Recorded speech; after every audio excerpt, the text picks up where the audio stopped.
Hello friends, कैसे हैं आप लोग। आपका स्वागत है दीपक कोचिंग क्लासेस में। और आज आपके लिए मैं नया चैप्टर लेके आ गया हूं जो कि कक्षा 10वीं का है, भूगोल से।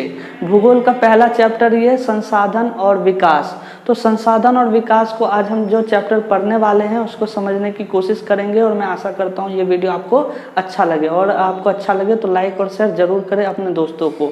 तो सबसे पहले शुरुआत करते हैं संसाधन से।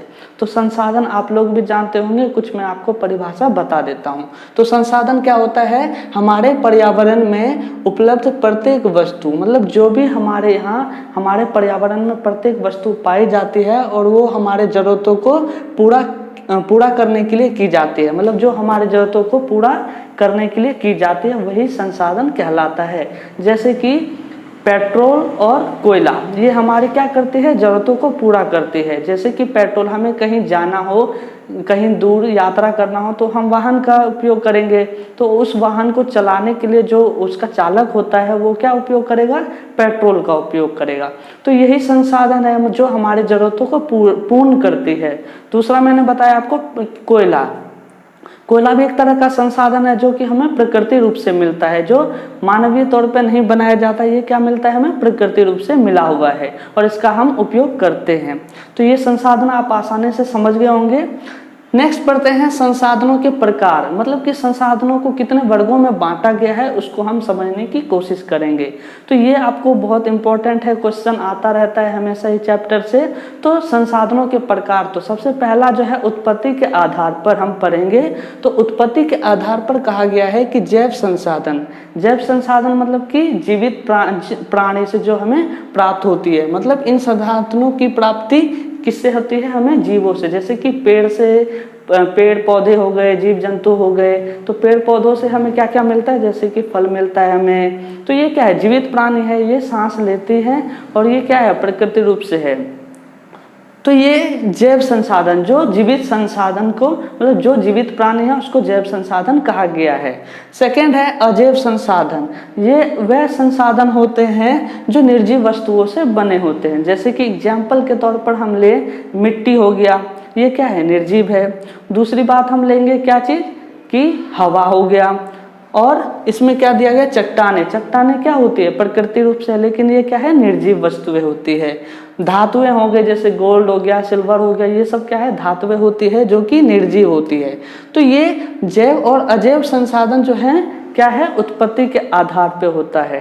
तो ये पॉइंट आपको आसानी से समझ आ गया होगा। तो अब चलते हैं नेक्स्ट पॉइंट की ओर, जो आसानी से समझने की कोशिश करते हैं। आधार पर, तो समाप्त के आधार पर मतलब क्या होता है? जो समाप्त होने के आधार पे होता है। तो इसमें दो तरह के होते हैं, एक तो होता है नवीकरणीय होता है और एक होता है अनवीनीकरण। नवीकरणीय कौन से होते हैं? वह संसाधन जो भौतिक या रासायनिक प्रक्रियाओं या यंत्रों द्वारा दोबारा से बनाया जा सकता है। मतलब जो भी टेक्नोलॉजी से हम यूज कर इसको रीयूज कर लेते हैं उसको ही क्या कहते हैं? नवीकरणीय। मतलब कि दोबारा से उसको हम बनाकर उपयोग में ला सकते हैं, उसको नवीकरणीय कहते हैं। जैसे कि ऊर्जा हो गया आपका, सौर ऊर्जा। जैसे कि सौर की ऊर्जा जो आती है, सूरज की जो ऊर्जा आती है उससे हम बिजली बना सकते हैं और ये समाप्त के आधार पर नहीं होता, इसको हम दोबारा से यूज कर सकते हैं। दूसरा है पवन से। पवन जो भी है, हम पवन से भी, पवन चक्की जैसे कि हो गया, और भी बहुत चीजें जो होती है हवाओं से हम क्या कर सकते हैं? बिजली बना सकते हैं। तो ये चीजें क्या है? समाप्त का नवीकरणीय। और एक होता है जल। जल क्या होता है? जब जल क्या होता है, किसी तरह से गंदा हो जाता है तो उसको हम फिल्टर करके उसको दोबारा से क्या कर सकते हैं? यूज कर सकते हैं। तो यही कहलाता है नवीकरणीय, जो कि दोबारा हम टेक्नोलॉजी के रूप से उपयोग कर दोबारा पुनः यूज कर सकते हैं। सेकंड कह रहे हैं कि अनवीनीकरण। अनवीकरणीय क्या होता है? इन संसाधनों में बनने में समय लग जाता है। क्या होता है? जैसे कि कोयला देखिए, काफी लंबा, हजारों साल लग जाते हैं कोयला बनने में, पेट्रोल बनने में, ये काफी समय लग जाता है और ये समाप्त के आधार पर है और ये शायद होने भी वाला है। ठीक है। जैसे कि खनिज और जीवाश्म हो गया, ये चीजें क्या है? जीवाश्म जैसे कि आपका हो गया प्राकृतिक रूप से गैस हो गया, कोयला हो गया, पेट्रोल, ये होता है। ये संसाधन एक बार प्रयोग करने के बाद ही क्या हो जाता है, खत्म हो जाता है। जैसे कि पेट्रोल, कोयला, ये सब चीजें क्या होती है, अनवीकरणीय, जिसको हम दोबारा से यूज नहीं कर सकते हैं। मतलब कि एक बार जब हम उसको यूज कर लेते हैं तो उसको पुनः दोबारा हम यूज नहीं कर सकते। तो ये दूसरा आधार था। पहला आधार हमने क्या पढ़ा था, पहला हमने आधार पढ़ लिया जो हमने उत्पत्ति के आधार पर पढ़ा, ठीक है, जिसमें जैव और अजैव था। दूसरा है समाप्ति के आधार पर, जो समाप्त होने के आधार पे होता है। पहला क्या है, नवीकरणीय, और दूसरा क्या है, अनवीकरण, जो कि आपको मैंने समझा दिया। तो चलिए नेक्स्ट पॉइंट करते हैं। तो हमारा नेक्स्ट पॉइंट क्या है, स्वामित्व के आधार पर। स्वामित्व मतलब क्या होता है, जो वहाँ का खुद का स्वामी हो, किसी निजी चीज का वो स्वामी हो। उसको भी 4 वर्गों में बांट दिया है स्वामित्व के आधार पर। जैसे कि पहला है व्यक्तिगत, दूसरा है सामुदायिक, तीसरा है राष्ट्रीय स्तर पर, और चौथा है अंतर्राष्ट्रीय स्तर पर। तो सबसे पहले हम समझते हैं व्यक्तिगत। तो व्यक्तिगत क्या होता है, जो निजी स्वामित्व होता है, मतलब खुद का वहाँ का मालिक होता है। जैसे कि कार एक अकेले व्यक्ति का हो सकता है और उसमें कोई दूसरा व्यक्ति हस्तक्षेप ना करे, मतलब खुद का वो मालिक है। क्या हो गया, व्यक्तिगत। भूमि हो गई, भूमि किसी एक व्यक्ति ने खरीदी है, उस संपत्ति को खरीदा है, तो वो उसका स्वामित्व हो जाता है। तीसरा है घर, किसी ने अपना बनवाया तो किसी भी सामूहिक रूप से उसको क्या कर सकता है, उसमें हस्तक्षेप नहीं कर सकता है। तो मतलब कि व्यक्तिगत रूप से खुद का मालिक है, किसी अन्य व्यक्ति उसमें हस्तक्षेप ना करे। दूसरा है सामुदायिक। सामुदायिक मतलब क्या होता है, जो समूह में उपयोग किया जाता है। जैसे कि अस्पताल हो गया, उसमें कोई भी मरीज अपना जाकर इलाज करवा सकता है, कोई उसमें पाबंदी नहीं है। दूसरा है स्कूल में कोई भी गरीब बच्चा हो या किसी भी तरह से हो, वो अपना दाखिला स्कूल में करवा सकता है। क्या है, सामुदायिक हो गया। तीसरा हो गया जैसे शमशान घाट और भी चीजें हैं, मंदिरें हो गई, तो ये सामुदायिक रूप से होता है। तीसरा पॉइंट है राष्ट्रीय स्तर पर। तो राष्ट्रीय स्तर पर क्या होता है, जो वहाँ की निजी सरकार होती है उसका उस पर स्वामित्व होता है। जैसे कि सड़कें हो गई, तो सड़कों का कौन होगा स्वामी, सरकार होगी, कोई अन्य निजी व्यक्ति तो होगा नहीं, कोई व्यक्तिगत तो होगा नहीं, है ना।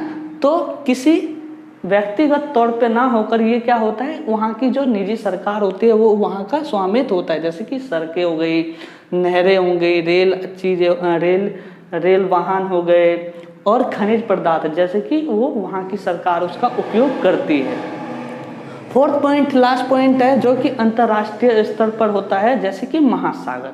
तो महासागर देखिए कि हिंद महासागर हो गया जो कि आता है। तो हिंद महासागर में 200 क्या कह रहा है, इस पॉइंट को समझिए। महासागर जो है तट रेखा से वहां से जो तट रेखा शुरू होती है 200 समुद्री मील की दूरी से परे महासागरीय संसाधनों पर किसी देश का अधिकार नहीं होगा। थोड़ा सा इसमें पॉइंट हार्ड है तो मैं समझा देता हूँ। 200 मील मतलब कि कह रहा है जो हमारे हिंद महासागर है तो उसके 200 मील के अंदर जो भी चीजें प्राप्त होंगी वो वहाँ का अधिकार सरकार का होगा। जैसे कि कोई भी पेट्रोल अगर प्राप्त होता है, वहाँ से कोई पदार्थ, खनिज पदार्थ मिलता है तो वो वहाँ की सरकार का स्वामित्व हो जाती है। तो क्या कह रहे हैं, 200 किलोमीटर के अंदर जो भी चीज़ें प्राप्त होंगी महासागर से वो वहाँ की स्वामित्व होती है। तो ये पॉइंट था आज का। 4 पॉइंट मैंने आपको करवा दिया कि स्वामित्व के आधार पर। ये पार्ट हमारा 1 था। पार्ट 2 में मैं आगे की चीज़ें बताऊँगा। तो आज के लिए वीडियो इतना ही। नेक्स्ट पार्ट 2 में आपको मैं और भी बहुत इंपॉर्टेंट चीज़ें बताने वाला हूं। तो इस वीडियो को अगर आपको अच्छा लगता है तो लाइक और शेयर जरूर कीजिएगा। और आगे अगर कोई भी आपको डाउट है तो क्वेश्चन आप मुझे कमेंट बॉक्स में बता सकते हैं। तो चलिए आज के लिए इतना ही। अगले नेक्स्ट पार्ट 2 में मिलते हैं।